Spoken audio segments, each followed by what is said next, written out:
Friends, हम chapter start कर रहे थे लाइफ प्रोसेस, जिसमें हमने न्यूट्रिशन पिछली वीडियो में देख लिया था। आज की वीडियो में हम रेस्पिरेशन की बात करते हैं। देखिए, हम पहले सभी ह्यूमंस का या फिर एनिमल्स के बारे में लाइफ प्रोसेस पढ़ेंगे और उसके बाद हम प्लांट्स के लिए इन्हीं सभी लाइफ प्रोसेस के बारे में पढ़ेंगे।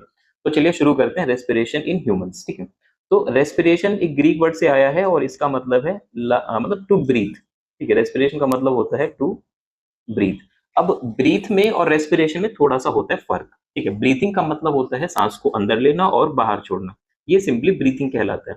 उस सांस में जो ऑक्सीजन ली है उसका इस्तेमाल करके ग्लूकोज को तोड़कर एटीपी बनाने की जो प्रोसेस है उसको रेस्पिरेशन कहा जाता है। तो रेस्पिरेशन बेसिकली क्या हो गई? रेस्पिरेशन एक कैटाबॉलिक प्रोसेस है जिसमें कार्बोहाइड्रेट मेनली ग्लूकोज को तोड़ा जाता है और क्या बनाया जाता है, एटीपी बनाई जाती है पूरी सेल की जरूरत के लिए। ठीक है, तो रेस्पिरेशन का सीधा सीधा मतलब है ग्लूकोज को तोड़कर एनर्जी बनाना, रेस्पिरेशन कहलाता है। ठीक है, और यहाँ पर जो हमारा ग्लूकोज है या कार्बोहाइड्रेट है, इसको हम रेस्पिरेटरी सबस्ट्रेट नाम देते हैं। मतलब जिस भी सब्सटेंस को तोड़कर एनर्जी बनाई जा रही है उसको हम रेस्पिरेटरी सबस्ट्रेट कहेंगे। ठीक है, अब जरा हम रेस्पिरेशन के स्टेप्स की बात कर लेते हैं। ठीक है, तो रेस्पिरेशन में होता क्या है कि सबसे पहले ग्लूकोज होता है। ठीक है, ग्लूकोज ग्लूकोज का फॉर्मूला होता है C6H12O6। तो सबसे पहला काम क्या होता है कि ग्लूकोज को कन्वर्ट किया जाता है पायरुवेट में, या फिर हम कह सकते हैं ग्लूकोज को तोड़ा गया है पायरुवेट में। तो ग्लूकोज को पायरुवेट में तोड़ना, ये प्रोसेस कहलाती है ग्लाइकोलाइसिस। ठीक है, इस प्रोसेस को नाम दीजिए ग्लाइकोलाइसिस। ये होती है सेल के साइटोप्लाज्म में और इस प्रोसेस के दौरान नेट 2 ATP बनते हैं। ठीक है, इस प्रोसेस के दौरान नेट 2 ATP बनते हैं। तो ग्लूकोज को तोड़ा गया है पायरुवेट में, ग्लूकोज को पायरुवेट में तोड़ना क्या कहलाता है? ग्लाइकोलाइसिस। और ग्लाइकोलाइसिस जो होता है ये होता है साइटोप्लाज्म में और इस प्रोसेस के दौरान 2 नेट एटीपी बन जाते हैं। ठीक है, अब कहानी आएगी इस पायरुवेट की।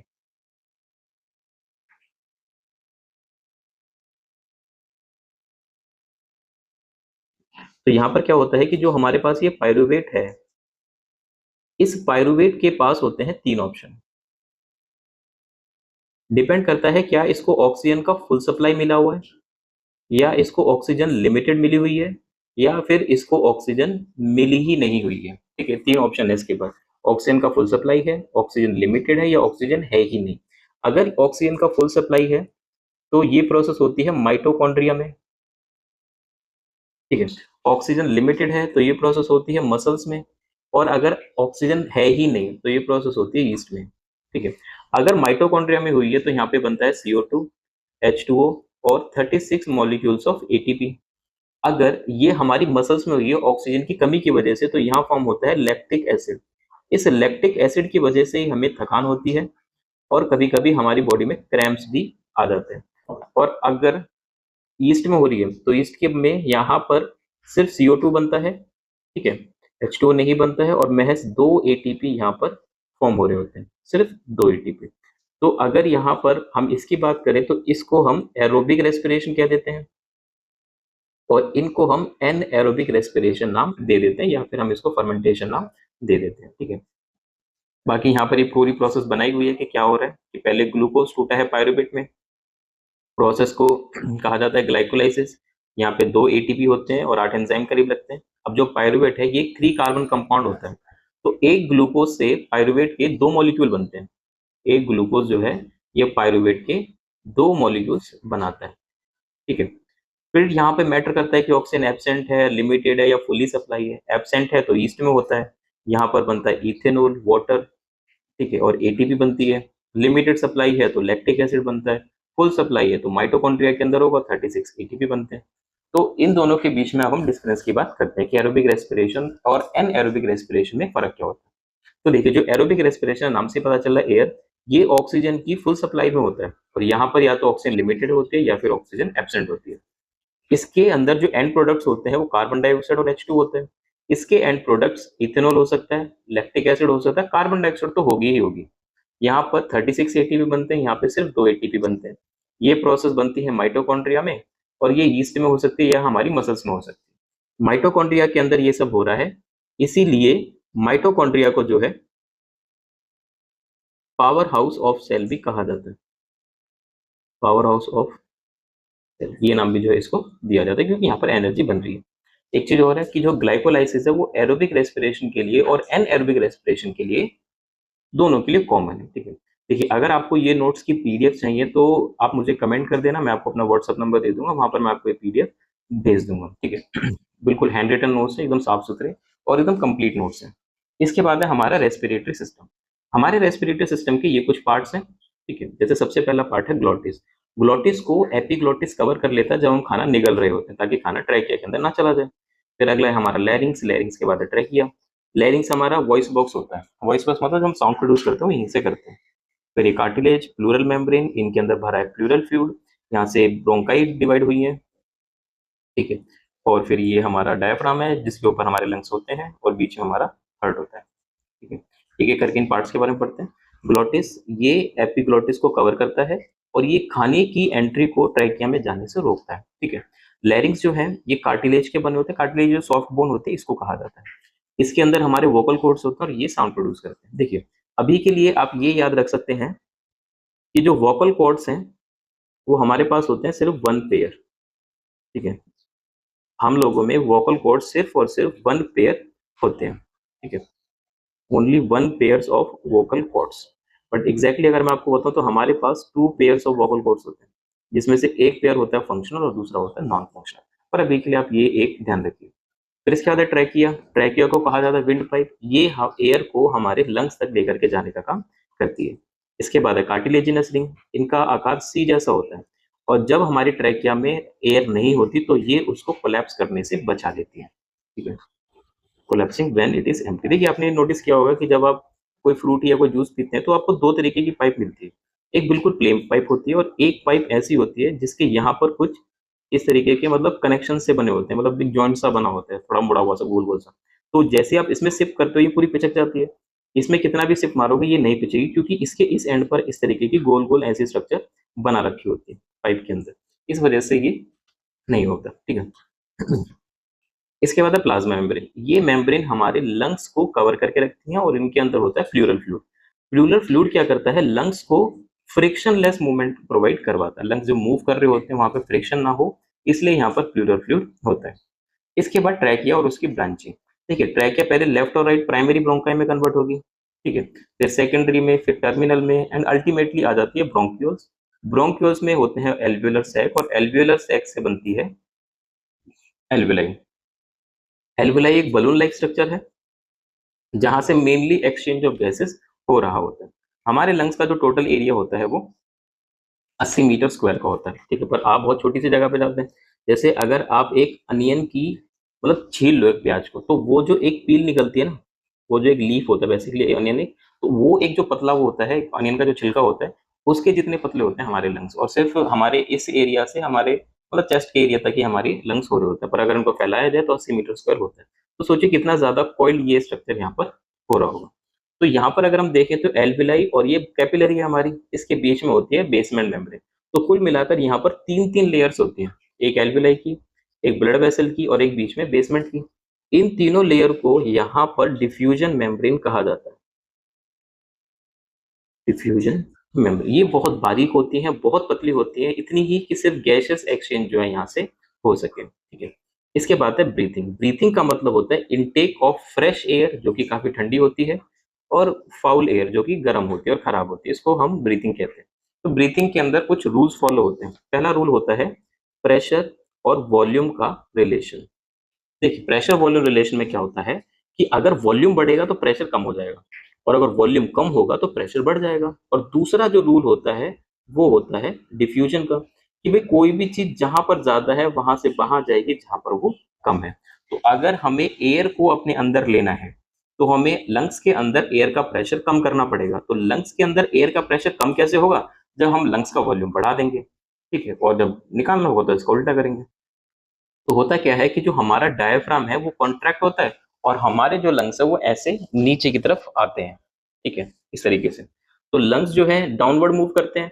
ठीक है, रिब्स जो हैं ये आगे की तरफ मूव करते हैं। इस वजह से जो लंग्स है वो ऐसे भी खिंच रहे हैं और ऐसे भी खिंच रहे हैं। तो लंग्स ओवरऑल खिंच रहे हैं तो वॉल्यूम इंक्रीज हो रहा है, वॉल्यूम इंक्रीज हो रहा है तो प्रेशर कम होगा। तो एयर जो है ज्यादा प्रेशर से कम प्रेशर में हमारे अंदर आ जाती है। ठीक है, और जब हम एक्सेल करते हैं तो इसका सिर्फ उल्टा काम हमारा यही हो रहा होता है। ठीक है, होता है क्या यहाँ पे डायफ्राम रिलैक्स हो जाता है डायफ्राम क्या हो गया, रिलैक्स हो गया, वापस ऊपर की तरफ आने लगेगा। जब ऊपर की तरफ आने लगेगा, पसलियां जो है अंदर की तरफ आने लगेंगी, तो वॉल्यूम जो है लंग्स का वो कम हो जाएगा। वॉल्यूम कम होगा तो प्रेशर बढ़ जाएगा। तो अब जो एयर है वो ज्यादा प्रेशर से कम प्रेशर मतलब बाहर की तरफ आ जाएंगे। इस प्रोसेस को एक्सेलेरेशन कहा जाता है। इसके बाद ये गैस जो है ट्रांसपोर्ट कैसे करती है, देखिए ऑक्सीजन की अगर हम बात करें तो 97% ऑक्सीजन जो है ये हीमोग्लोबिन के साथ ट्रांसपोर्ट होती है। मतलब हीमोग्लोबिन ऑक्सीजन के साथ मिलकर एक कंपाउंड बनाता है, इस कंपाउंड को कहा जाता है ऑक्सीहीमोग्लोबिन। एक्चुअली इसी की वजह से हमारे ब्लड का कलर भी कैसा होता है, रेड होता है। तो रेड कलर ऑफ जो ब्लड है वो इसके वजह से ही होता है। बचा हुआ 3% जो है ये हमारे ब्लड के प्लाज्मा के साथ ट्रांसपोर्ट होती है। अगर बात करें कार्बन डाइऑक्साइड की, तो करीब 70% कार्बन डाइऑक्साइड ट्रांसपोर्ट होती है बाइकार्बोनेट आयन के फॉर्म में। 20 से 22% ट्रांसपोर्ट होती है हीमोग्लोबिन के साथ। देखिए जब ऑक्सीजन हीमोग्लोबिन से जुड़ता है तो ऑक्सीहीमोग्लोबिन बन रहा है। जब कार्बन डाइऑक्साइड हीमोग्लोबिन से जुड़ती है तो कार्बा अमीनो हीमोग्लोबिन जो बनता है। ये दोनों रिवर्सेबल है, मतलब ये दोनों बन भी सकते हैं और ये टूट भी सकते हैं, बन भी सकते हैं टूट भी सकते हैं। बट अगर कार्बन मोनोऑक्साइड हीमोग्लोबिन के साथ जुड़ गई तो ये जो कंपाउंड बनता है ये बनता है कार्बोक्सी हीमोग्लोबिन। ये एक बार बन गया तो मतलब बन गया, अब ये टूट नहीं सकता। ठीक है, इसलिए कार्बन मोनोऑक्साइड अगर हमने इनहेल कर लिया तो वो एक जहरीला है और हीमोग्लोबिन को छोड़ेगा नहीं। ना कार्बन डाइऑक्साइड का ट्रांसपोर्ट हो पाएगा, ना ऑक्सीजन का ट्रांसपोर्ट हो पाएगा, तो इंसान की अल्टीमेटली डेथ हो जाएगी। यहाँ पर जो हमारा हीमोग्लोबिन है ये सारी गैसेस का ट्रांसपोर्ट कर रहा है, इसलिए हम इसे अपना रेस्पिरेटरी पिगमेंट कहते हैं। बचा हुआ 7% जो कार्बन डाइऑक्साइड है वो ब्लड के प्लाज्मा के साथ ट्रांसपोर्ट होता है। ठीक है, अब देखिए कुछ स्पेशल बातें यहाँ पे कि ऑक्सीजन जो होती है वो पानी में थोड़ी सी कम होती है। ठीक है, इसलिए जो एक्वेटिक ऑर्गेनिजम्स होता है उनका रेट ऑफ ब्रीथिंग काफी हाई होता है। एक और बात, जैसे जैसे अगर हम हाई एल्टीट्यूड पे जाते हैं, मतलब पहाड़ों में जाते हैं, जैसे रोहतांग पास वगैरह इतनी ऊंचाई पे जा रहे हैं, तो वहां पर एटमॉस्फेयर का प्रेशर कम होता है। तो एटमॉस्फेयर का प्रेशर कम होगा तो ऑक्सीजन का लेवल भी कम होगा। तो कई लोगों को वहां पर हेडेक, नोजिया या फिर ये सब प्रॉब्लम यहाँ पर क्रिएट हो सकती है। इसको ऑल्टीट्यूड सिकनेस कहा जाता है। एटीपी फुल फॉर्म लिखी हुई है यहाँ पे, एडेनोसाइन ट्राइफॉस्फेट। इसको करेंसी ऑफ एनर्जी भी नाम दिया जाता है, काफी इंपॉर्टेंट है, ये ध्यान रखिएगा। और एक एटीपी 30.5 किलो जूल पर मोल एनर्जी क्रिएट करती है। बहुत इंपॉर्टेंट एमसीक्यू ये होता है, आ सकता है। ठीक है, चलिए इसके बाद है ट्रांसपोर्टेशन। ठीक है, कि हमारे पास ट्रांसपोर्टेशन कैसे हो रहा होता है, मतलब कोई चीज एक जगह से दूसरी जगह कैसे चली जाती है। तो देखिए आपने कभी भी नोटिस किया होगा, डिस्प्रिन का ऐड देखा होगा। डिस्प्रिन का ऐड क्या कहता है कि जैसे बंदा पानी पीता है डिस्प्रिन घोल के, वो सीधा दिमाग में चली जाती है। एग्जैक्टली ऐसा नहीं होता। जब डिस्प्रिन या कोई मेडिसिन खाई जाती है तो पहले हमारे स्टमक में जाती है। पर अगर हमने हेडेक की मेडिसिन खाई है, गई तो वो स्टमक में, बंद हो गया सर का दर्द, तो कैसे? तो कोई तो चीज होगी ना जो स्टमक को मतलब हेड से जोड़ती होगी या बाकी पार्ट से जोड़ती होगी। तो जो चीज जोड़ती है वो सारे के सारे कुल मिलाकर क्या कहलाते हैं, ट्रांसपोर्टेशन या सर्कुलेटरी सिस्टम कहलाते हैं, जिसमें हमारा ब्लड आता है। ब्लड एक ऐसा हमारा कंपोनेंट है, ऑर्गन है, मतलब ऑर्गन तो नहीं कहते, टिश्यू कह सकते हैं, जो सभी ऑर्गन्स को क्या करता है, आपस में जोड़ के रखने का काम करता है। ठीक है, तो हम सर्कुलेटरी सिस्टम की डिफाइन करते हैं कि ये ऑर्गन्स का ऐसा सिस्टम है जिसमें सर्कुलेशन हो रहा है, ट्रांसपोर्टेशन हो रहा है हर तरीके के सब्सटेंस का, चाहे वो अच्छे हो चाहे वो वेस्ट हो। अब सर्कुलेटरी सिस्टम जो हमारा दो तरीके का होता है, ओपन और क्लोज्ड। ओपन में क्या होता है कि ब्लड वेसल नहीं होती। तो जैसे ये बॉडी है, बाल्टी में पानी होता है, इसी तरीके से बॉडी में खून भरा रहता है। ठीक है, ब्लड भरा रहता है। इसको ओपन सर्कुलेटरी सिस्टम कहा जाता है, जो कॉकरोच में और एंड्स वगैरह के अंदर, काफी और इंसेक्ट्स उनके अंदर होता है। क्लोज में क्या होता है कि जो ब्लड होता है वो फ्लो करता है ब्लड वेसल्स के अंदर। ठीक है, ब्लड जो है अगर ब्लड वेसल्स के अंदर फ्लो कर रहा है तो उसको क्लोज सर्कुलेटरी सिस्टम कहा जाता है। ये होता है ह्यूमंस में और बाकी अदर एनिमल्स में, कुछ लोअर एनिमल्स के अंदर भी ये पाया जाता है। अब हमारे सर्कुलेटरी सिस्टम के 3 पार्ट हैं, ब्लड, ब्लड वेसल्स और हमारा हार्ट। तो सबसे पहले हम बात करेंगे यहाँ पे ब्लड की। ब्लड जो है हमारा फ्लूइड कनेक्टेड टिश्यू है। देखो फ्लूइड क्यों, क्योंकि ये फ्लो करता है। कनेक्टेड टिश्यू क्यों, क्योंकि ये ऑर्गन्स को आपस में ज्वाइन करता है। ठीक है, तो वो टिश्यू जो दो ऑर्गन्स को या मल्टीपल ऑर्गन्स को आपस में ज्वाइन करता है, कनेक्ट करता है, उस टिश्यू को हम कनेक्टिव टिश्यू कहते हैं। ठीक है, और ये यहाँ पर ट्रांसपोर्ट कर रहा होता है कई तरीके के सब्सटेंस का। अच्छा, जो ट्रांसपोर्ट का काम करता है ना, उस टिश्यू को वस्कुलर टिश्यू भी नाम दिया जाता है। ठीक है, वस्कुलर टिश्यू, ठीक से लिख देता हूँ अगर नहीं समझ में आया हो। तो जो ट्रांसपोर्ट का काम करता है उस टिश्यू को हम वस्कुलर टिश्यू भी नाम देते हैं। प्लांट के अंदर ये जाइलम और फ्लोएम को कहा जाएगा। अब हमारे ब्लड के फंक्शंस क्या होते हैं? ब्लड का सबसे पहला फंक्शन है कि ये ऑक्सीजन का, कार्बन डाइऑक्साइड का, न्यूट्रिएंट्स का, इवन वेस्ट का, इन सब का ट्रांसपोर्ट करता है। हार्मोन्स का ट्रांसपोर्ट ये करता है, आयंस का ट्रांसपोर्ट ये करता है, हमें बीमारियों से लड़ने की ताकत, इम्यूनिटी ये प्रोवाइड कराता है, बॉडी का टेम्परेचर ये प्रोवाइड कराता है, इवन जो इरेक्शंस होते हैं मेल के वो भी ब्लड ही प्रोवाइड कराता है। हमारा जो ब्लड है ये बनता है हमारे बोन मैरो के अंदर। ऑन एवरेज हमारी बॉडी में जो ब्लड होता है वो 4.5 से 5.5 लीटर करीब होता है। ठीक है, देखिए ये जो नोट्स है ये सिर्फ लाइफ प्रोसेस के नहीं, पूरे सिलेबस के बने हुए आपके। ठीक है, 10th क्लास में जितने भी चैप्टर्स हैं उन सभी चैप्टर के इसी तरीके के साफ सुथरे अच्छे हैंड राइटिंग में लिखे हुए नोट्स हैं, इंक्लूडिंग न्यूमेरिकल्स। ठीक है, तो अगर आपको ये नोट्स चाहिए होंगे तो आप मुझे कमेंट में नोट्स लिख देना, मैं आपको लिंक भेज दूंगा या फिर अपना व्हाट्सअप नंबर दे दूंगा। ठीक है, तो अब हम ब्लड के क्लासिफिकेशन की बात करते हैं। ब्लड के मेनली दो कंपोनेंट होते हैं, एक होता है प्लाज्मा और दूसरा है corpuscles. Plasma mainly liquid component होता है और कॉर्पसल्स जो होते हैं ये सॉलिड कंपोनेंट होते हैं। इसमें मेनली पानी है, प्रोटीन है, आयंस, इलेक्ट्रोलाइट है, वेस्ट है और हार्मोन्स हैं। कॉर्पसल्स होते हैं, तीन तरीके के नाम सुने होंगे आपने, erythrocytes, leukocytes and thrombocyte, RBC, WBC and YBC. YBC also known as, या जिसको आप इस नाम से जानते हैं, इट इज प्लेटलेट्स। ठीक है, तो हम एक एक करके इनके बारे में पढ़ते हैं। देखिए जो इरिथ्रोसाइट्स होती हैं हमारी आरबीसी होती हैं, इनमें न्यूक्लियस नहीं होता। ठीक है, अच्छा न्यूक्लियस के अलावा ना इनमें गोल्जी बॉडीज, एंडोप्लाज्मिक रेटिकुलम, ये सब भी नहीं होता। उसका रीजन है, उसका रीजन ये है कि हीमोग्लोबिन जो होता है वो आरबीसी के अंदर ही होता है। अब हीमोग्लोबिन ज्यादा से ज्यादा आरबीसी के अंदर आ सके, इसके लिए आरबीसी को खाली होना पड़ेगा, और खाली होने के लिए उसको अपने अंदर के जो ऑर्गेनल हैं इनको रिमूव करना होता है। इसलिए आरबीसी के अंदर से सारी की सारी चीजें हटा दी जाती है। पर जब आरबीसी बनती है ना नई नई, उसके अंदर न्यूक्लियस वगैरह सब होता है, जब वो मैच्योर होती है तब उसके अंदर से ये सब निकाल दिए जाते हैं, गायब कर दिए जाते हैं। अच्छा, आरबीसी बनती है हमारी रेड बोन मैरो में। ठीक है, हमारी आरबीसी का जो लाइफ स्पैन होता है वो 120 दिन करीब का होता है। इसमें हीमोग्लोबिन है, हीमोग्लोबिन हमारे लीवर में बनता है। आरबीसी के नंबर 4 से 4.5 मिलियन, सॉरी 4 से 5.5 मिलियन तक हो सकते हैं। और आरबीसी का जो ग्रेवयार्ड है वो होता है हमारा स्प्लीन। मतलब जब 120 दिन के बाद आरबीसी मर जाती है तो उसको स्प्लीन में ले जाकर दबा दिया जाता है। ठीक है, अब आरबीसी का काम है ऑक्सीजन का और कार्बन डाइऑक्साइड का ट्रांसपोर्ट करना। ठीक है, अब अगला है ल्यूकोसाइट्स। ल्यूकोसाइट्स के पास न्यूक्लियस प्रेजेंट हो तो कई तरीके की शेप के हो सकते हैं, एक से ज्यादा न्यूक्लियस भी इनमें हो सकता है। इनको कॉमनली व्हाइट ब्लड कॉर्पसस या व्हाइट ब्लड सेल्स कहा जाता है। इनके नंबर 6000 से 8000 तक होते हैं। इनमें हीमोग्लोबिन नहीं होता इसलिए ये व्हाइट दिखाई देती है। कोई भी जम्स हमारी बॉडी में आ जाए उसको मारने का काम यही करती है और हमको इम्यूनिटी प्रोवाइड कराती है। देखिए ऐसा कोई भी जम्स नहीं है जिसको मारने के लिए हमारी ल्यूकोसाइट्स ना बन सकती है, हर किसी के लिए बन सकती है। बस ये डिपेंड करता है कि जम्स का अटैक रेट ज्यादा है या हमारा प्रोडक्शन रेट ज्यादा है। ठीक है, जिसका जो ज्यादा है वो जीत जाएगा। लास्ट आते हैं थ्रोम्बोसाइट्स, जिनको हम YPCs भी कह सकते हैं, येलो ब्लड कॉर्पसल्स या फिर प्लेटलेट्स। ये बहुत ज्यादा कॉमन नाम है, ज्यादातर यही नाम बुलाया जाता है। देखो ये एक्चुअली कोई सेल नहीं होती, ये सेल्स के फ्रेगमेंट्स होते हैं। किस सेल के? एक सेल होते हैं जिसको कहा जाता है मेगा कैरियोसाइट्स। इनके फ्रेगमेंट्स को प्लेटलेट्स कहा जाता है, जो कि 1.5 लाख से 3 लाख करीब या 3.5 लाख तक की हो सकती है। और इनका काम होता है ब्लड की क्लॉटिंग। जैसे कहीं चोट लग जाती है, खून बहने लग जाता है, उस समय वहां पर एक ब्राउन की पपड़ी जम जाती है जिससे खून बहना रुक जाता है। इस प्रोसेस को क्लॉटिंग या ब्लड क्लॉटिंग कहा जाता है। इसके लिए और भी नाम यूज किए जा सकते हैं, जैसे कि कोएगुलेशन ऑफ ब्लड या कास्केड इफेक्ट भी इसको नाम दिया जा सकता है। इसके बाद है हमारा ब्लड प्रेशर। देखिए जब ब्लड हमारे वेसल्स में फ्लो करता है तो वो वेसल्स के ऊपर, आर्टरी के ऊपर एक प्रेशर एक्सर्ट करता है। ऑब्वियस सी बात, अगर कोई चीज बहुत तेजी से फ्लो करेगी तो प्रेशर तो लगाएगी लगाएगी।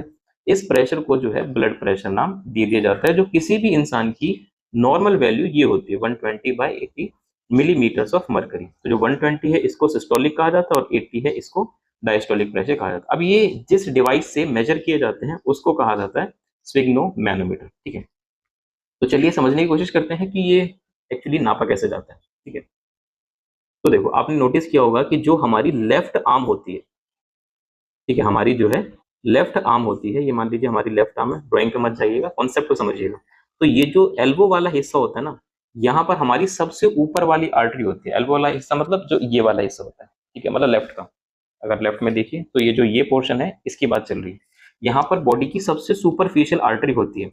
तो अगर आप कभी एकदम ध्यान से शांति से ना अपने इस हिस्से पे उंगली लगा के देखेंगे, ठीक है, इस हिस्से पे जो एल्बो वाला जॉइंट है यहाँ, तो उंगली लगा के थोड़ा दबा के देखना, यहाँ पर आपको बीट फील होगी। ठीक है, तो किया क्या जाता है, जो स्फिग्नोमैनोमीटर होता है उसका पहले यहाँ पर पट्टा लपेट देते हैं। ठीक है, पट्टा लपेटने के बाद यहाँ पर रखा जाता है स्टेथोस्कोप, और डॉक्टर जो है उसको अपने कानों में लगा लेगा।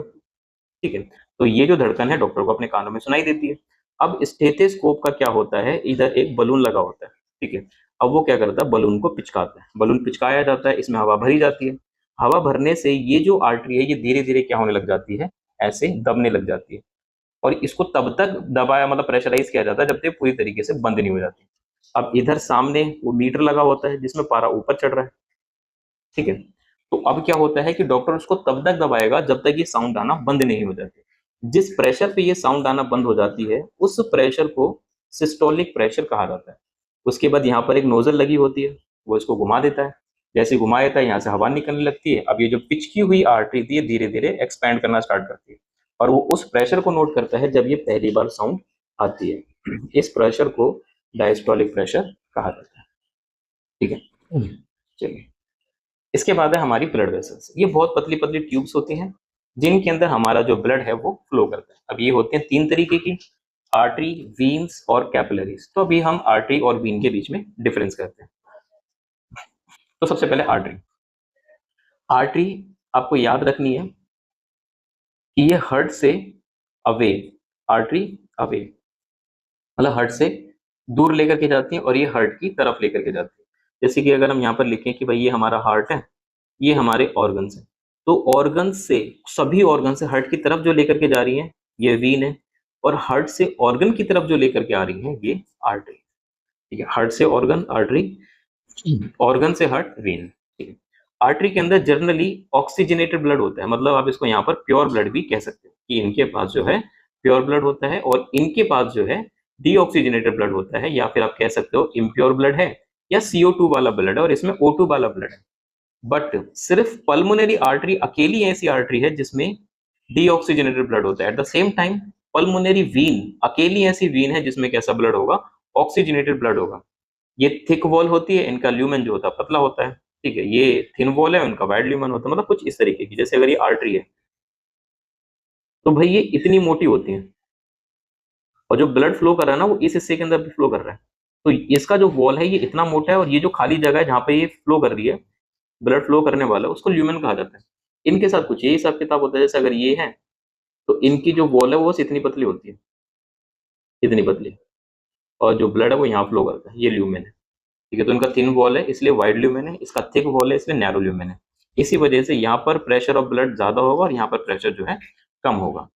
इनके अंदर यूजुअली वॉल्व नहीं होते, इनके अंदर वॉल्व होते हैं। अब वॉल्व जो होते हैं ये ब्लड के बैक फ्लो को रोकने का काम करते हैं, ठीक है। देखिए वॉल्व आपने सुना भी होगा, जैसे साइकिल का या कार वगैरह का जो टायर होता है उसमें लगा होता है ना वॉल्व, जो हवा को बाहर आने से रोकता है, या फिर कुछ लोग आम भाषा में कहते हैं वाल खराब हो, कैसा वाल, दैट्स वॉल्व जो भी खराब हो जाता है तो हवा रुकती नहीं है, बाहर निकलने लग जाती है। इसके अलावा जो हमारी आर्टरी है डेथ के बाद खाली हो जाती है, बट जो वीन्स होती हैं उनमें डेथ के बाद भी ब्लड रह जाता है। इसके बाद है कैपिलरीज। कैपिलरीज बहुत पतली पतली ब्लड वेसल्स होती हैं जो हमारी आर्टरी को वीन से जोड़ने का काम करती हैं, ठीक है।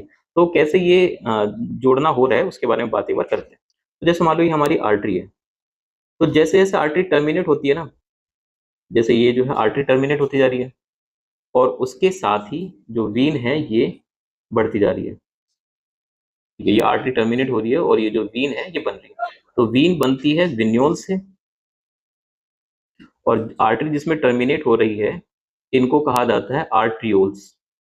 तो ये आर्ट्रियोल और विन्यूल्स ये दोनों कुल मिलाकर क्या बना लेते हैं, ये बना लेते हैं कैपिलरीज, ठीक है। आर्ट्रियोल्स और विन्यूल्स कुल मिलाकर क्या बना लेंगे, कैपिलरीज बना लेंगे। तो इनको कैपिलरीज कहा जाता है जो आर्टरी को वेन से जोड़ने का काम करती है। अच्छा, अब जब यहाँ से ब्लड फ्लो कर रहा होता है ना, तो ब्लड का कुछ कंपोनेंट यहाँ लीक कर जाता है, ब्लड का कुछ कंपोनेंट जो है यहाँ पर लीक कर जाता है, और लीक होने के बाद यहाँ पे जो इकट्ठा होता है उसको लिम्फ कहा जाता है। लिम्फ को एक्स्ट्रा सेलुलर टिश्यू फ्लूइड भी कहा जाता है जो कैपिलरीज से निकलता है। इसमें प्लाज्मा है, प्रोटीन है, कुछ ब्लड वेसल्स भी होते हैं, तो थोड़ा बहुत या तो कलरलेस होगा या बहुत ही हल्के पीले कलर का होगा। अब जो लिम्फ है ये बहता है लिम्फ कैपिलरीज में, जो इसको डाल देती हैं बड़ी लिम्फ वेसल्स में, और फाइनली वो किस में डाल देंगे, इनको वीन्स के अंदर डाल देंगे। अब लिम्फ्स जो है, लिम्फ के अंदर हमारा डाइजेस्टेड और एब्जॉर्ब फैट होते हैं, डाइजेस्टेड फूड होता है और इसमें एब्जॉर्ब फैट होता है। इसके अलावा जितना भी एक्सेस फ्लूइड है उसको ब्लड के अंदर ये ड्रेन कर देने का काम भी करते हैं, ठीक है। अब हम बात करते हैं हमारे हार्ट की। हार्ट हमारा एक मस्क्यूलर बड़ा, जितनी की हमारी हथेली है, ठीक है, इतना मतलब जो हमारी हथेली है इतना बड़ा, मतलब जो फिस्ट है, बंद मुट्ठी, सॉरी हथेली नहीं मुट्ठी, बंद मुट्ठी जितना जो है बड़ा होता है, और इसका काम है ब्लड को पंप करना। ये पूरी बॉडी में ब्लड को पंप करता है। करीब 1 मिनट में 70 से 72 बार धड़कता है, और टोटल इसमें 4 चैम्बर होते हैं, 4 चैम्बर होने की वजह से इसमें जो ब्लड है वो मिक्स नहीं हो पाता और हमारा जो हार्ट है अच्छी एफिशिएंसी से काम करता रहता है। हार्ट की जो स्टडी है इसको कार्डियोलॉजी कहा जाता है। ऐसे ही जो हमारे ब्लड है, अगर हम बात करें ब्लड की स्टडी को हेमेटोलॉजी कहा जाता है। ब्लड वेसल्स की स्टडी को एंजियोलॉजी कहा जाता है। हर किसी पर्टिकुलर की क्या है स्टडी होती है। चाहे अगर आपको कुछ पूछना हो कि किसकी स्टडी को क्या कहा जाता है तो आप मुझे कमेंट जो है कर सकते हैं, ठीक है। तो ये हमारा हार्ट होता है। इसके बाद होता है हमारा डबल सर्कुलेशन, ठीक है। डबल सर्कुलेशन को अगर हम डिफाइन करें तो ये होता है कि सेम, ये समझ लिखा है, सेम लिखा है, same blood enters in heart twice. एक ही जैसा जो ब्लड है हार्ट में 2 बार आता है, पर पहले वो डीऑक्सीजनेटेड फॉर्म में आता है और फिर बाद में वो ऑक्सीजनेटेड फॉर्म में आता है, ठीक है। तो पहले डीऑक्सीजनेटेड मतलब इम्प्योर फॉर्म में आएगा और फिर ऑक्सीजनेटेड प्योर फॉर्म में आएगा, ठीक है। डबल सर्कुलेशन को डिस्कवर जिन्होंने किया था उनका नाम है विलियम हार्वी। ये इसके कुछ स्टेप्स लिखे हैं, मैं आपको सीधा सीधा समझा देता हूँ कि इसके अंदर मेनली होता क्या है, ठीक है। तो जैसे भाई ये मान लो हमारा हार्ट का 4 चैम्बर है। ऊपर वाला कहलाता है राइट एट्रियम, ये लेफ्ट एट्रियम, राइट वेंट्रिकल और ये लेफ्ट वेंट्रिकल। ऊपर है हमारे लंग्स और नीचे है हमारे सभी ऑर्गन्स। तो सबसे पहला क्या होता है कि ऑर्गन से जितना भी इम्प्योर ब्लड है वो डाल दिया जाता है राइट एट्रियम में। ये राइट एट्रियम से जाएगा राइट वेंट्रिकल में और राइट वेंट्रिकल से जाएगा लंग्स में। ये सारा का सारा ब्लड कैसा है, इम्प्योर ब्लड है।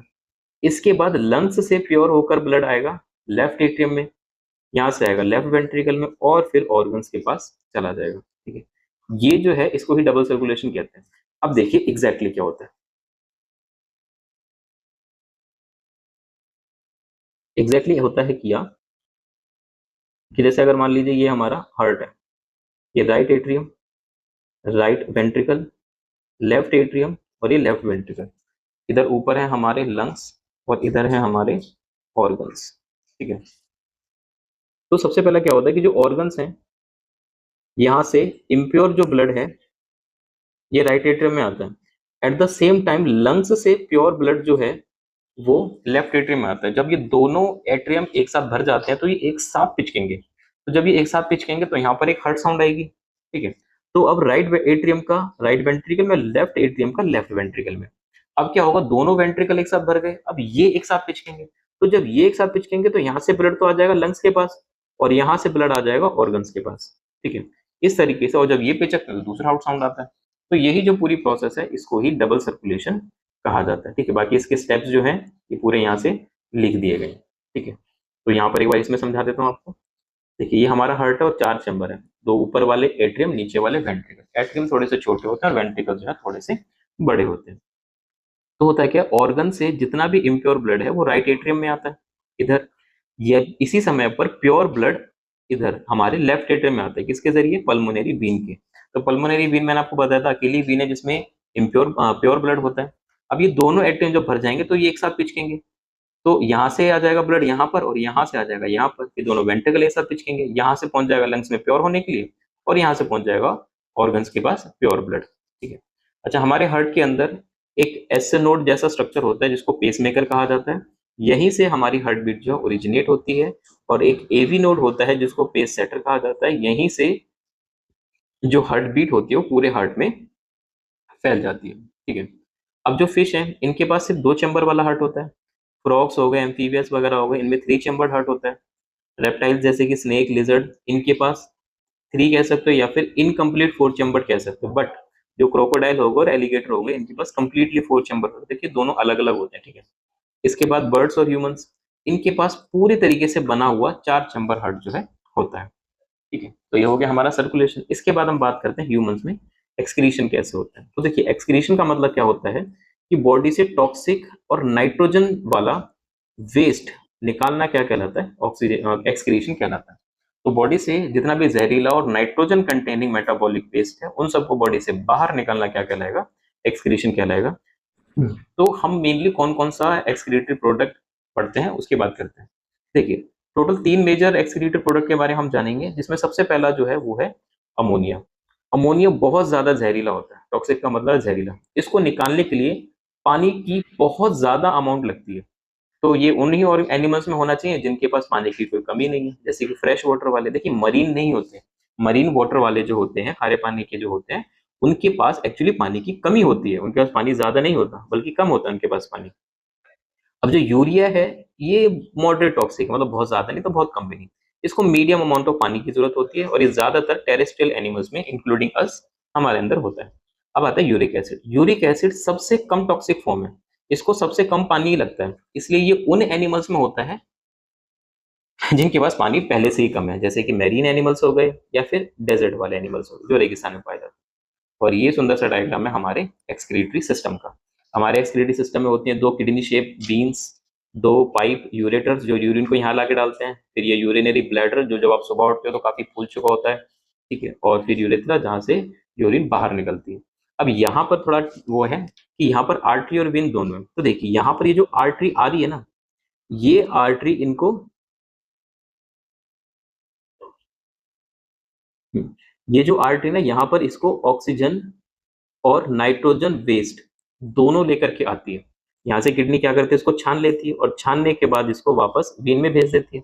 तो वीन में वो कार्बन डाइऑक्साइड और प्योर ब्लड, देखो pure in the sense nitrogen के अकॉर्डिंग, ठीक है, नाइट्रोजन के अकॉर्डिंग जो प्योर है वो इसको यहाँ पर भेज दिया जाता है, ठीक है। तो यहाँ से ऑक्सीजन और वेस्ट ले लिया, कार्बन डाइऑक्साइड और जो प्योर ब्लड है वो उसको भेज दिया ऊपर ही, ठीक है। तो अब हम बात करते हैं हमारी किडनी और इसके फंक्शन की। तो किडनी जो होती है हमारी बीन शेप्ड होती है और इसके कई सारे काम होते हैं, जैसे सबसे पहला जितना भी जहरीला वेस्ट है हमारी बॉडी का उन सबको निकाल लेने का, निकालने के बाद यूरिन बना देने का। इसके अलावा ब्लड का वॉल्यूम, ब्लड का पीएच, ब्लड का प्रेशर, ये सारा मेंटेन करता है। इसलिए आपने नोटिस किया होगा जिनका ब्लड प्रेशर ज्यादा होता है ना उनका किडनी खराब हो जाता है। इसके बाद है यूरेटर, ये ट्यूब होती हैं दो जो यूरिन को यूरिनरी ब्लैडर तक लेकर आती हैं। यूरिनरी ब्लैडर स्ट्रेचेबल होता है जो यूरिन को क्या करता है, होल्ड करता है तब तक जब तक हम सुसु कर नहीं देते, ठीक है। इसकी भी एक लिमिट होती है, ज्यादा से ज्यादा 750 ml या 800 ml इतना तो ब्लैडर स्टोर कर सकता है, उससे ज्यादा स्टोर नहीं कर पाएगा, वो ऑटोमेटिकली बॉडी से बाहर निकल ही जाएगा। क्यों? क्योंकि यूरिन जो होता है उसके अंदर यूरिया होता है और अगर हम यूरिया को पानी में घोल कर ऐसे छोड़ दें तो यूरिया जो है अमोनिया में कन्वर्ट हो जाता है और अमोनिया बहुत ज्यादा जहरीला होता है। तो बॉडी अपने अंदर ज्यादा जहर को स्टोर करना नहीं चाहती, इसलिए वो यूरिया को ज्यादा देर तक स्टोर भी नहीं कर सकती। जैसे आपने नोटिस किया होगा कि जो कभी पब्लिक टॉयलेट होते हैं वहां से जब गुजरते हैं तो बड़ी गंदी सी स्मेल आती है। वो जो गंदी सी स्मेल होती है वो यूरिन की जो यूरिया है वो अमोनिया में टूट जाता है, तो उस अमोनिया की वजह से वो स्मेल आ रही होती है, ठीक है। अच्छा एक और चीज ध्यान रखिए कि जो मेल है उसमें यूरिन और स्पर्म मतलब जो सीमन होती है ये दोनों यूरिथ्रा से ही निकल कर आते हैं, इसलिए यूरिथ्रा को मेल के केस में यूरिनो जेनाइटल ट्रैक्ट कहा जाता है। अब हमारी किडनी के जो फंक्शनल यूनिट है वो होती है नेफ्रॉन। ये बहुत छोटे होते हैं पर लंबे होते हैं, लंबे कितने, करीब करीब 3 सेंटीमीटर तक ये हो सकते हैं और इनको हमारी किडनी की फंक्शन यूनिट कहा जाता है। इनको यूरेनिफेरस टिब्यूल भी कहा जाता है और ये है इनका डायग्राम, ठीक है। ये जो स्ट्रक्चर है इसको वोमन कैप्सूल कहा जाता है, फिर ये ट्यूब है इसको पीसीटी कहा जाता है, इसको हैनले लूप कहा जाता है, ये पोर्शन डीसीटी है और ये है कलेक्टिंग डक्ट। और यहाँ पर ये जो कैपिलरीज का समूह है जो बंच है इसको ग्लोमेरुलस नाम दिया जाता है। इसके बाद है यूरिन फॉर्मेशन की प्रोसेस, ठीक है। तो यूरिन फॉर्मेशन की प्रोसेस में सबसे पहला पार्ट है अल्ट्रा फिल्ट्रेशन। देखिए आपने पता ही होगा कि अगर किसी वर्ड के आगे अल्ट्रा लग गया इसका मतलब वो बहुत बेहतर है, तो फिल्ट्रेशन जो बहुत नेक्स्ट लेवल करी गई हो उसको अल्ट्रा फिल्ट्रेशन कहा जाता है। तो इसमें क्या होता है, जैसे कि मान के चलिए ये हमारा ग्लोमेरुलस है, ठीक है। तो ग्लोमेरुलस के अंदर ये जो कैपिलरीज आती हैं, वोमन कैप्सूल है और ये ग्लोमेरुलस, तो ये जो कैपिलरीज आई हैं यहीं पर जो है हमारा ब्लड को फिल्टर कर दिया जाता है, बहुत बारीकी से फिल्टर किया जाता है। तो जब यहाँ पर इसको फिल्टर किया गया इस प्रोसेस को नाम दे दिया अल्ट्रा फिल्ट्रेशन। अब यहाँ पर जो इकट्ठा हो गया है छानने के बाद इसको नाम दिया जाता है फिल्ट्रेट, ठीक है। तो हमारी किडनी 1 मिनट में करीब करीब 125 ml फिल्ट्रेट बना लेती है। तो अगर 1 मिनट में 125 ml बनता है तो उस हिसाब से एक दिन में करीब करीब 180 लीटर बन जाएगा। आप लोग कैलकुलेट करके देखिए कि 180 लीटर आएगा, ठीक है। तो 1 मिनट में 125 ml बना, पूरे दिन भर में 180 लीटर बन गया। पर यूरिन आउटपुट कितना होता है, 1.5 या ज्यादा से 2 लीटर। तो बाकी का कहाँ गया, बाकी का जो है हमारी ही किडनी में क्या हो गया, रीएब्जॉर्ब हो गया। अब देखिए यहाँ पे रीएब्जॉर्ब लिखा है, एब्जॉर्ब नहीं लिखा हुआ, मतलब ये पहले एब्जॉर्ब हो चुका होगा उसके बाद दोबारा इसका क्या किया गया है, एब्जॉर्प्शन हुआ है। ठीक है, मतलब ये एक बार, ये जितने भी कंपोनेंट हैं एक बार डाइजेस्टिव सिस्टम के अंदर इनका एब्जॉर्प्शन हो चुका है, इसलिए अब दोबारा हो रहा है, तो यहाँ पर क्या नाम दिया जाता है, रीएब्जॉर्प्शन। ठीक है, तो इसमें हम लिखते हैं कि 99% जो फिल्ट्रेट बना था उसको पीसीटी और डीसीटी क्या कर लेते हैं, वापस से सोख लेते हैं, रीएब्सॉर्ब कर लेते हैं, जिसमें वाटर हो सकता है, ठीक है, ग्लूकोज हो सकता है, अमीनो एसिड्स हो सकते हैं, बहुत सारे आयंस वगैरह हो सकते हैं, इनको बॉडी वापस से ले लेती है क्योंकि वो वेस्ट होने लायक नहीं है। ठीक है, अगर यूरिन में ग्लूकोज आने लग जाए तो आपको पता है इस बीमारी को क्या कहा जाता है, डायबिटीज होती है ये। इसके बाद है सिलेक्टिव सिक्रीशन। सिलेक्टिव सिक्रीशन, यहाँ पे जो ट्यूबुलर सेल्स हैं ये फिल्ट्रेट के अंदर इन सभी चीजों को क्या करती हैं, डाल देती हैं, और फाइनली अब जो है यूरिन बनकर तैयार हो जाता है। ठीक है, इसके बाद है हीमोडायलिसिस। अगर किसी पर्सन की किडनी काम करना बंद कर देती है, किडनी किसी की काम नहीं करती, तो उनकी ब्लड में से जो नाइट्रोजनस वेस्ट है उसको निकालने का जो ट्रीटमेंट है उसको हीमोडायलिसिस या फिर आर्टिफिशियल किडनी कहा जाता है। Artificial kidney. ठीक है, तो ये तब किया जाता है जब किसी का किडनी काम करना बंद कर देता है। ठीक है, तो इसमें होता क्या है, देखिए इस प्रोसेस को समझते हैं। तो यहाँ पर ना एक डिवाइस होता है जिसको कहा जाता है डायलाइसर। डायलाइसर के अंदर एक फ्लूइड पड़ा होता है जिसको डायलाइसर फ्लूइड कहा जाता है। इस डायलाइसर फ्लूइड का कंपोनेंट बिल्कुल हमारे ब्लड के जैसा होता है। ठीक है, मतलब जो हमारा कंपोजिशन ब्लड का है बिल्कुल वैसा ही इस डायलाइसर फ्लूइड का भी होता है। ठीक है, सिवाय एक चीज के, यहाँ हमारे ब्लड में नाइट्रोजन के वेस्ट पड़े होते हैं, यहाँ पर ये नाइट्रोजन के वेस्ट नहीं पड़े होते हैं। तो नाइट्रोजन वेस्ट अपने ज्यादा वैल्यू से अपने कम वैल्यू में क्या हो जाते हैं, डिफ्यूज हो जाते हैं। इस प्रोसेस को हेमोडायलिसिस कहा जाता है। ठीक है, तो होता है क्या, जैसे ये आर्टरी है, आर्टरी से ब्लड निकाला गया, तो यहाँ पर पहले क्या किया गया, टेम्परेचर थोड़ा सा कम किया गया और ब्लड के अंदर कुछ एंटीकोएगुलेंट जो ब्लड को जमने ना दे वो चीज मिला दी। फिर इसको इस डायलाइसर फ्लूइड से गुजारा जाता है जो कि बना होता है सेलोफेन ट्यूब का। तो जब ये गुजरता है तो ये ब्लड और डायलाइसर फ्लूइड एक दूसरे के पैरेलल होते हैं। ठीक है, जैसे अगर मान लो ये ब्लड फ्लो कर रहा है तो इसके जस्ट बगल में डायलाइसर फ्लूइड भी होता है।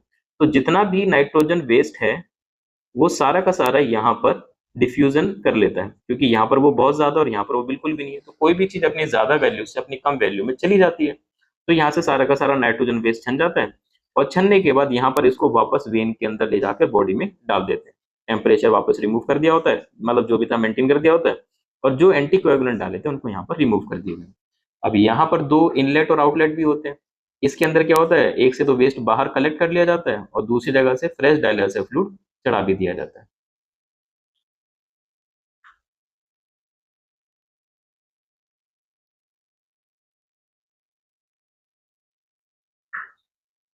चलिए, इसके बाद अब प्लांट्स की बात करते हैं कि प्लांट्स में जो है एक्सक्रीशन कैसे हो रहा होता है। देखिए प्लांट जो है, प्लांट के लिए अगर देखा जाए तो उनका जो ऑक्सीजन है वो भी उनका एक वेस्ट प्रोडक्ट ही है। तो वो ऑक्सीजन को कैसे बाहर निकाल देते हैं, स्टोमेटा के जरिए बाहर निकाल देते हैं। स्टोमेटा लीफ की सरफेस पे छोटे छोटे छेद जैसे स्ट्रक्चर होते हैं, टाइनी पोर लाइक स्ट्रक्चर्स होती हैं, जिनसे गैसेज एक्सचेंज जो है हो जाता है। तो ऑक्सीजन देखा जाए तो प्लांट का वेस्ट प्रोडक्ट होता है। इसके अलावा जो एक्स्ट्रा पानी होता है उसको ट्रांसपीरेशन प्रोसेस से निकाल दिया जाता है। कुछ जो वेस्ट होता है उसको डेड पार्ट पे या डेड सेल्स के पास जाके डिपॉजिट कर दिया जाता है। कुछ वेस्ट को प्लांट अपने वैक्यूल के अंदर स्टोर कर लेता है। कुछ उन लीव्स के साथ छोड़ दिया जाता है जो गिरने वाली थी, मतलब कुछ लीव जो गिरने वाली थी उनके साथ वेस्ट भी डाल दिया कि जाते जाते इसको भी ले जाओ। इसके अलावा रेजिन्स, गम्स, ये सब भी प्लांट के वेस्ट प्रोडक्ट होते हैं। ओल्ड जाइलम के साथ भी हो सकता है। इसके अलावा कुछ जो प्लांट अपना वेस्ट कहाँ छोड़ देते हैं, सॉइल के अंदर भी छोड़ देते हैं। इसके बाद है प्लांट्स के अंदर ट्रांसपोर्टेशन कैसा होता है। ठीक है, प्लांट्स के पास ट्रांसपोर्टेशन के लिए होते हैं वस्कुलर टिश्यूज। वस्कुलर टिश्यू, अब ये वस्कुलर टिश्यू जो है जो सारा ट्रांसपोर्ट का काम करते हैं, ये होते हैं दो, जाइलम और फ्लोएम। जाइलम मेनली वाटर का और मिनरल्स का ट्रांसपोर्ट करता है रूट से लीव्स की तरफ और बाकी ऑर्गन्स की तरफ, जिसमें वेसल और ट्रैकिट्स ये इसके मेन कंडक्टिंग एलिमेंट होते हैं। जाइलम पैरेन्काइमा साइड में पानी को पहुंचाने का काम कर रहा होता है और एक जाइलम स्क्लेरेन्काइमा भी होता है जो यहाँ पर इनको थोड़ा सपोर्ट कर रहा होता है। अब कौन सा मैकेनिज्म है जिसके थ्रू ये पानी का ट्रांसपोर्ट हो पाता है, इस मैकेनिज्म को ट्रांसपिरेशन पुल थ्योरी कहा जाता है। ठीक है, तो इसमें पहले हम ट्रांसपिरेशन के बारे में जानते हैं कि ट्रांसपिरेशन क्या होता है। ट्रांसपिरेशन क्या होता है, loss of water from aerial parts. Aerial मतलब वो पार्ट जो हवा के कांटेक्ट में है, मेनली लीव्स, वहां पर जो पानी है वो वेपर्स बन के लूज हो रहा होता है। इस प्रोसेस को ट्रांसपिरेशन कहते हैं। इस ट्रांसपिरेशन की वजह से एक नेगेटिव प्रेशर क्रिएट हो रहा है। वहीं जो रूट्स हैं यहाँ पे लगातार पानी भरे जा रहे हैं, रूट्स के अंदर लगातार पानी भरते रहने से यहाँ पर रूट प्रेशर क्रिएट होता है। ठीक है, अब जो रूट प्रेशर है ये यहाँ से पानी को पुश करता है, ट्रांसपिरेशन से पानी लगातार रिमूव हो रहा है तो ये पानी को पुल करता है। इस पुश और पुल की वजह से ही पानी जो है चढ़ जाता है। इसके अलावा पानी की एक प्रॉपर्टी होती है कैपिलैरिटी। कैपिलैरिटी का मतलब है पानी पतली-पतली ट्यूब्स में अपने आप चढ़ने लग जाता है। तो एक तरफ यहाँ इसको धक्का दिया जा रहा है, एक तरफ यहाँ इसको खींचा जा रहा है और खुद पानी की भी प्रॉपर्टी है पतली-पतली ट्यूब में खुद ब खुद चढ़ जाने की। इस प्रॉपर तरीके से जो है पानी का ट्रांसपोर्ट यहाँ पर हो रहा होता बहुत स्लो है पर ये। इसके बाद है फ्लोएम। फ्लोएम में फूड का या सॉल्युबल कंपोनेंट ऑफ फोटोसिंथेसिस का ट्रांसपोर्ट हो रहा होता है। अब देखिए जाइलम का जो फ्लो होता है, जाइलम का फ्लो यूनिडायरेक्शनल होता है, सिर्फ रूट से लीफ की तरफ ही जाएगा। पर जो फ्लोएम है इसके फ्लो को हम जो है बाई डायरेक्शनल नाम दे सकते हैं। वो बाई डायरेक्शनल क्यों? जैसे कि मान लीजिए खाना बनाने का काम जो है लीव्स का होता है, लीव्स खाना बनाती हैं और उनको रूट्स या स्टोरेज ऑर्गन की तरफ पहुंचा देती है। पर जब लीफ की अपनी लाइफ होती है, जब वो लाइफ खत्म हो जाती है, फिर वो मर जाती है, फिर जब न्यू लीव्स आती हैं, एकदम बिल्कुल कोरी लीव्स, तो कोरी लीव्स जो है वो इतना अच्छा फोटोसिंथेसिस नहीं कर पाती, तो वहां पर इन स्टोरेज ऑर्गन से ही खाना आ रहा होता है। इसलिए फ्लोएम के ट्रांसपोर्ट को जो है बाई डायरेक्शनल कहा जाता है। इसके बाद प्लांट में न्यूट्रिशन कैसे होता है? प्लांट में न्यूट्रिशन का एकमात्र तरीका है और वो तरीका है फोटोसिंथेसिस, जिसमें कार्बन डाइऑक्साइड और वाटर को सनलाइट की प्रेजेंस में कार्बोहाइड्रेट या ग्लूकोज में कन्वर्ट कर दिया जाता है और इसके लिए क्लोरोफिल बहुत बड़ी जिम्मेदारी निभाता है। अब फोटोसिंथेसिस कुछ ग्रीन प्लांट्स करते हैं और कुछ माइक्रोब्स भी करते हैं, ग्रीन तो सारी करेंगे खैर, कुछ माइक्रोब्स भी जो है ये कर रहे होते हैं। ये फोटोसिंथेसिस की रिएक्शन है जो रेस्पिरेशन के रिएक्शन की बिल्कुल अपोजिट होती है। ठीक है, यहाँ पर CO2 और H2 मिलकर ग्लूकोज बनाते हैं। रेस्पिरेशन में ग्लूकोज और कार्बन डाइऑक्साइड टूटकर वापस से ये दोनों बना देते हैं। तो फोटोसिंथेसिस और रेस्पिरेशन एक दूसरे के अपोजिट प्रोसेस है। फोटोसिंथेसिस क्लोरोप्लास्ट में होती है, रेस्पिरेशन माइटोकॉन्ड्रिया में होती है। और क्लोरोप्लास्ट में फोटोसिंथेसिस हो रहा है इसलिए इसको किचन ऑफ सेल भी कहा जाता है।